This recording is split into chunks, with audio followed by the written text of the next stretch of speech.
Alright, so quick question before I get started. Show of hands. Are there any Russian operatives in the audience? Nobody? Oh, you back there. Good. Can they hear me in Moscow? Can they hear me in Moscow? Excellent. Let's get started.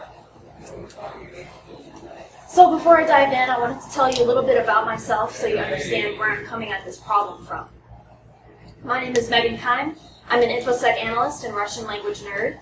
I spent a year studying abroad in Russia on a language immersion program. And while I was there, I purposely avoided English language news sources so that I could further my immersion experience. Now, the unfortunate side effect of that decision was that I was exposed to a huge dose of propaganda.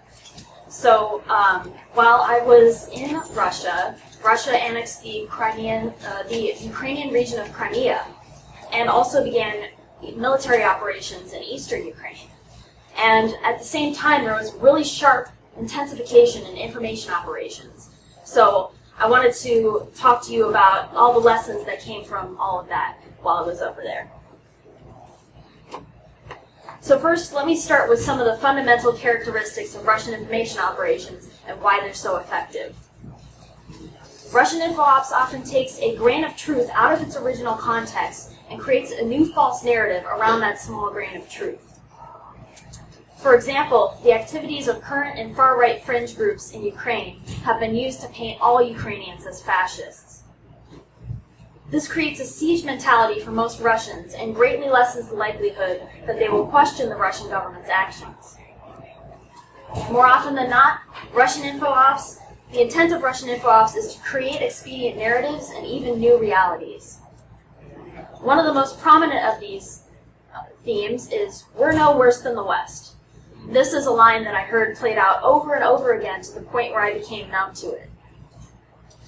One particularly pertinent example of this tactic is that Russia points at U.S. support for separatist Kosovo, which was part of the former Yugoslavia until the late 1990s.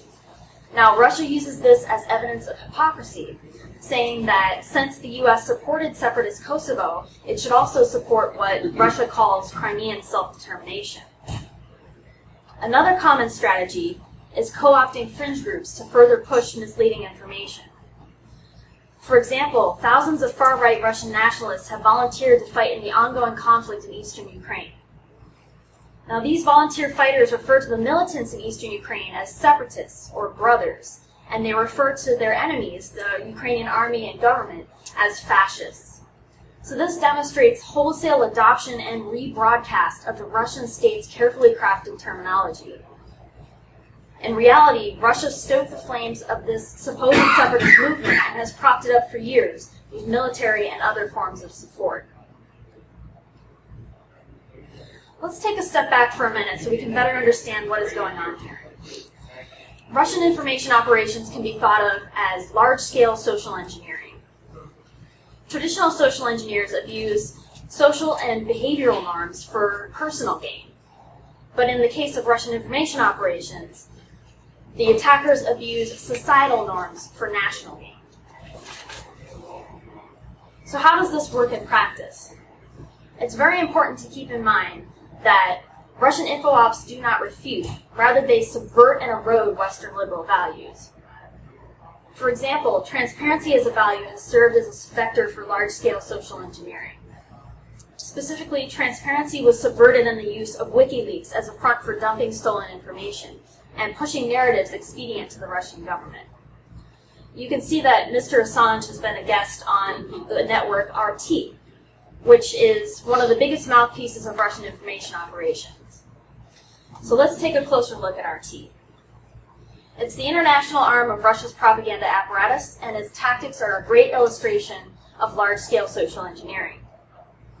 RT abuses Western society's value of freedom of speech and freedom of press when it presents itself as a news source and claims to provide an alternative to the Western media establishment. You can see this reflected in its lovely slogan, "Question More." And it may seem like that slogan is encouraging more critical thought, but really all it's doing is making people more likely to accept conspiracy theories. By pitching itself as a supposed alternative to mainstream media, Russian info ops also undermines the credibility of reputable sources of information.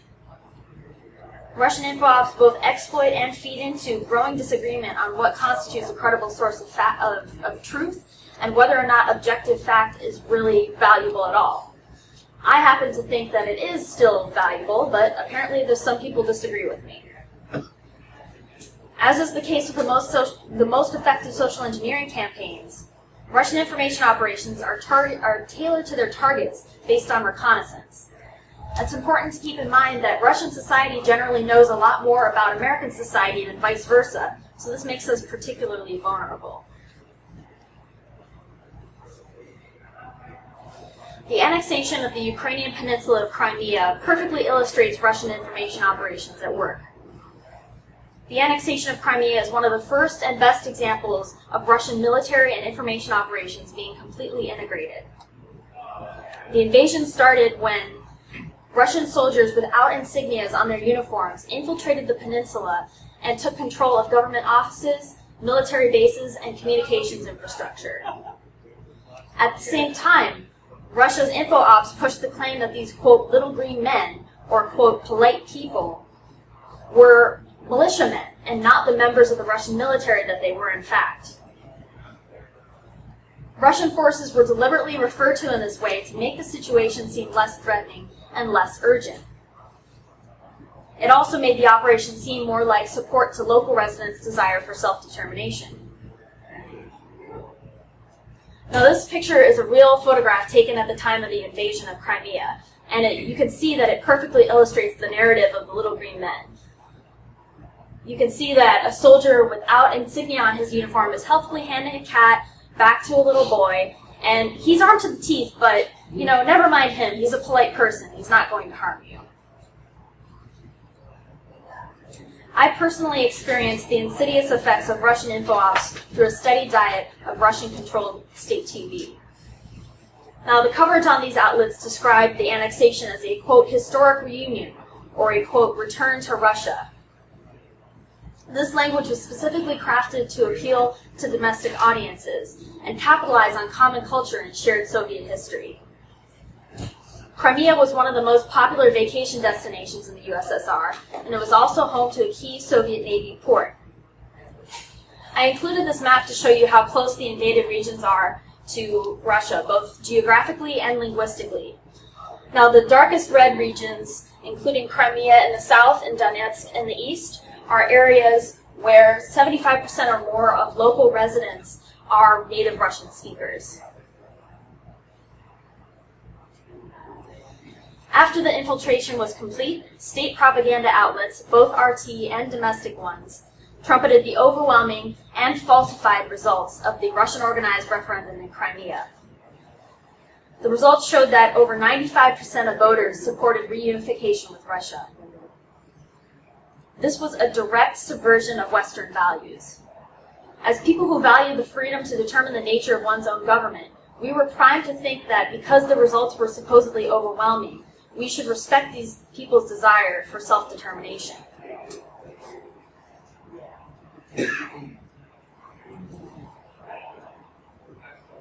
I myself was inclined to believe that Russia's claim on Crimea was legitimate through this thought track.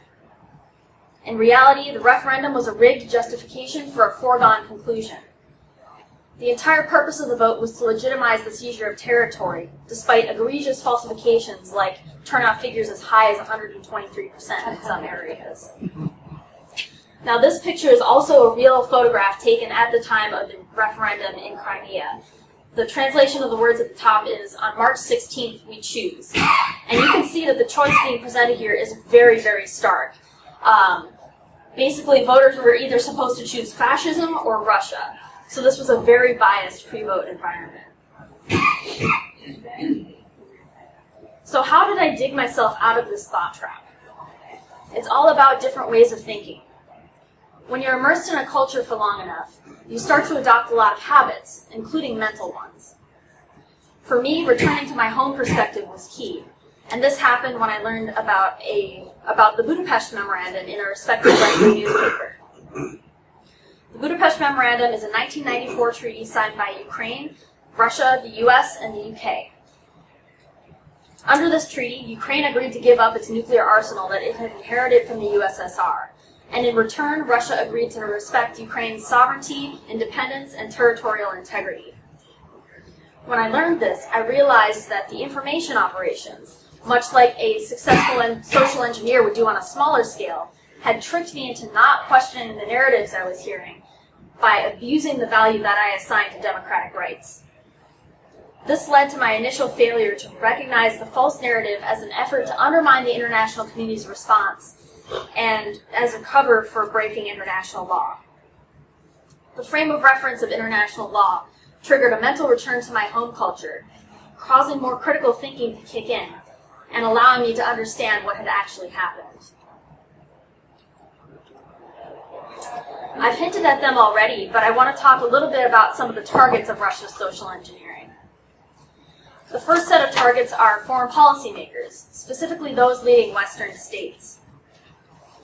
In the case of Crimea, Russia obfuscated its real goal of keeping Ukraine in its sphere of influence through the seizure of territory. Russia accomplished this in part by pushing the little green men narrative, which made it difficult for policymakers to respond to the situation quickly and effectively. You can't counter what you can't identify, after all. Had Western leaders immediately understood this to be an invasion aimed at destabilizing Ukraine, a much stronger and swifter response would have been more likely. Social engineering worked on policymakers in the early days of the crisis. Enough doubt was introduced to prevent meaningful action until after the fact. This allowed for the creation of a new reality on the ground, and it has proven impossible to roll back.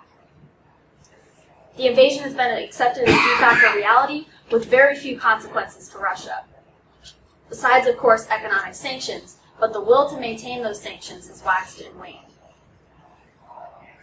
The Budapest Memorandum calls for seeking UN Security Council assistance in the event of a violation of the memorandum, but Russia violated it without meaningful intervention from the international community.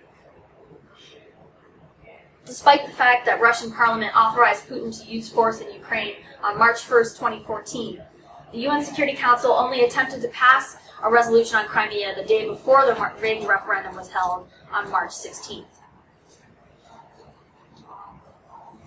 It's important to keep in mind that any society can be targeted in this manner. Russia's info ops have been aimed at citizens of Russia and other countries to support foreign policy and military goals. In the case of the invasion of Crimea, Russian info ops shaped Russian public opinion to be overwhelmingly in support of the annexation. My host mom, along with the vast majority of Russians, bought into narratives designed specifically for domestic consumption. She said things like, "Crimea has always been Russian," or "Russians and Ukrainians are one people." Now, it may seem like benevolent calls for unity, but in reality, the implication there is that Ukraine is somehow not a legitimate sovereign state.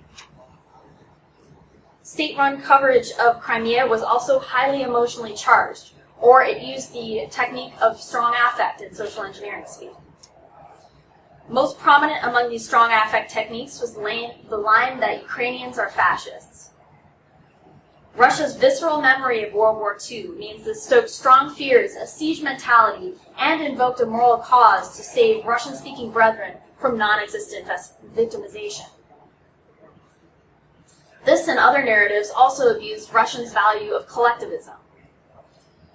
"We are together" has been the slogan of the day at many rallies held in Russia in support of the annexation. These types of emotionally charged appeals played a key role in convincing Russian citizens to support something that was actually not in their best interests. The annexation led to astronomical federal spending at a time when the economy and federal revenue were both in sharp decline. This tactic of targeting mass groups of citizens can also make it more difficult for political leaders in the West to generate or maintain popular support for policies to counter Russia.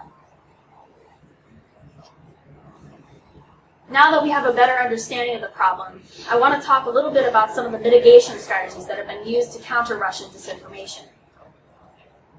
First, there's an over-reliance on debunking or fact-checking, but that's not going to solve the problem. In fact, it exposes more people to the false narrative. People are also extremely reluctant to question their own beliefs, and a fact check is unlikely to persuade. This is especially true in an environment where there is a lack of general consensus on shared sources of truth. The Russian government isn't even playing on this level. They're not playing a game of right versus wrong, correct versus incorrect. They want to convince people that none of it matters and induce apathy. Apathetic people don't really question what they're hearing, after all. Another common strategy to fight disinformation, pushing out counter-narratives, runs the risk of becoming no better than your adversary, to the point where you end up creating propaganda yourself and feeding into this dynamic of apathy. Adding another narrative doesn't necessarily cancel out the original one. In fact, it can muddy the waters and make people even less likely to be critical about the information that they're consuming. People have a finite amount of mental resources, which can be quickly exhausted when they're overloaded with a lot of information in a short period of time. There is no one easy silver bullet solution to this problem. It is massive and very complicated. Safeguarding the public against the spread of Russian disinformation needs to be a multifaceted, community-driven effort. Since the problem can be understood as large-scale social engineering, this calls for drawing upon the InfoSec community's practices in safeguarding against social engineering. Public awareness campaigns on Russian information operations can go a long way toward alleviating the problem. It is particularly important that efforts to raise public awareness reach members of the press. Media outlets should consider creating new policies outlining better ways to deal with leaked information and sources with adversarial motives. Outlets publishing information should practice data provenance, consider who leaked the information, why they leaked it, and whether or not it's ethical to publish. A key question journalists should ask themselves is, am I furthering a nefarious narrative? Such considerations would make it less likely that attackers could abuse transparency as a value for their own gain. Based on personal experience, exposure to other cultures helps break you out of echo chambers and makes you less vulnerable. Disinformation worked on me because I had isolated myself from my own perspective for long enough, and I did not yet know enough about the Russian government's motive and perspective. Those who understand a range of motives and worldviews are better protected. Different people have different perspectives, and understanding those perspectives increases the likelihood of safeguarding against social engineering. Спасибо за внимание. Thanks for listening.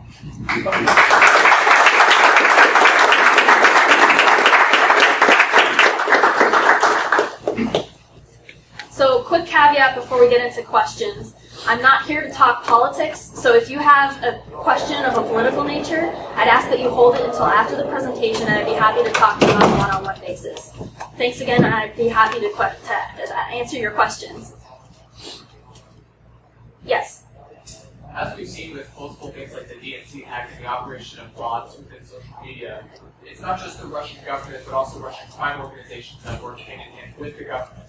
Do you think that they're running their own agenda when it comes to these social ops, or do you think that they're working hand-in-hand with the government as well? They in this question being the crime organizations? The crime organizations in the annexation of America. Well, I think that in this case, the crime organizations are working hand in hand with the government. So I don't think they necessarily have their own agenda other than like being given the. Because basically, what happens, as far as I understand, and I haven't looked at this in depth, but as far as I understand, Russian criminal organizations, those like cyber criminals, are given pretty much free rein to attack other countries as long as they leave Russia alone. And in return, they are expected to help the government when they're called upon to do so. So I think that in this case, the operation was supported by such groups, but I don't think they necessarily had their own agenda in doing so. I think that I answered your question. Back there in the middle? Yeah. So, I missed the first few minutes, but in the end you talked about confidence, and this is a question personally for me. It's hard, right? You don't watch a lot of television, like even on the Western side of media, and there's always disputes between fake news about that. I'm sorry, can you speak up? I can barely hear you. I can also stand. Yeah, that'd be great. Who knew? Like, I know, right? So, I just had a problem is because in a former life I spent a lot of time in Portugal. I knew a lot of people who worked with Al Jazeera, and in different parts of the presentation, you talk about RT. You talk about different, they're essentially private news organizations, and they're throughout the world. This isn't just Russia and the US, and a lot of international organizations, a lot of nations, and a lot of privatized media outlets. The extent to which those are actually informed by state policy. Because when I would talk to people who work with them, a lot of them don't really understand the divide between whether they are a neutral private entity in their own eyes, who they work for, like Al Jazeera or Press TV, and I might personally just want out of that. But did you find a lot of information in your research about direct government instruction on how they deal with media organizations and inform them? Because I guess the dividing line for me is, in my own perspective, when I watch U.S. news, to what extent do we worry about moronic citizens as we feel them because they clearly align with different political agendas and they use their influence in the media and do something with that, or ones that are actually being directly instructed by government agencies and officials in an official capacity for Okay, so basically you're asking to what extent is RT directed by the Russian government? But in general, in your research, I'm sure RT is in the only outlet. This is a pattern I've seen where, especially in the ones I personally experience with, they're private organizations run by people who are very close with the ruling regime. So how officially they align with the official government line is either personal opinion or someone's directly instructing them. I think, like, when we have Western U.S. media outlets, how concerned are we that, like, someone just happens to kiss the ass of people who run our government now versus someone in the government is directly instructing that? Yeah. What evidence we find to dictate my opinion on sincerity of what they report on? Or bad journalism in general, so that's totally different. Yeah, I mean, I have not really researched other outlets besides RT, so I can't really speak to that with in an informed manner. So I won't really address that part of it. But in terms of RT, I mean, they receive direct support from the Russian government and funding, and they are directly dictated. Their editorial line is directly dictated by the Kremlin. I mean, this is not an independent media organization. This is Russian state propaganda in the fullest sense of the phrase. I would encourage you, if you're interested in issues of media independence and those sorts of things, I would really encourage you to read this book by Peter Pomerantsev. It's called Nothing is True and Everything is Possible, and it takes a really in-depth look at Russian propaganda and all of the machinations behind it in terms of how the Kremlin dictates that editorial line and basically some of the tactics that are used. But yeah, like I say in the slide here, a lot of what I talk about in this presentation was informed by that book, so I really highly recommend it. Yeah. Hey, I really like the point you made. You were saying that we put too much emphasis on fact-checking, and I think that when you said fact-checking assumes agreement on shared sources of truth was a really point way of putting it. I guess my question is, what do you think the alternative is? What's the alternative? Yes, that's a really difficult, I mean, like I said, the problem is really massive and really complicated, so there's no one easy solution to it. And, I mean, there is a place for fact-checking.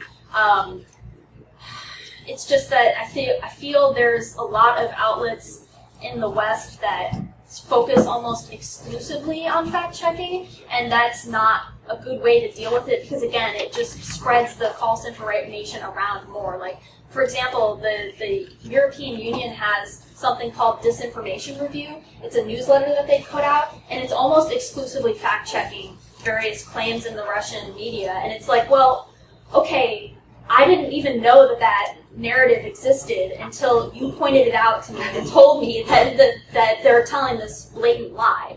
And if I were not, if I were not inclined to think that the EU was a, arbiter of truth, then I would dismiss it outright, and the fact check would be completely null, basically. So that's my point, basically. And in terms of what's the alternative, I really think public awareness campaigns and trying to spread education about what is going on here and what the Russian government's motives and perspective is, because I just think that as Americans we typically just don't understand enough about those types of issues to really insulate ourselves from this type of influence.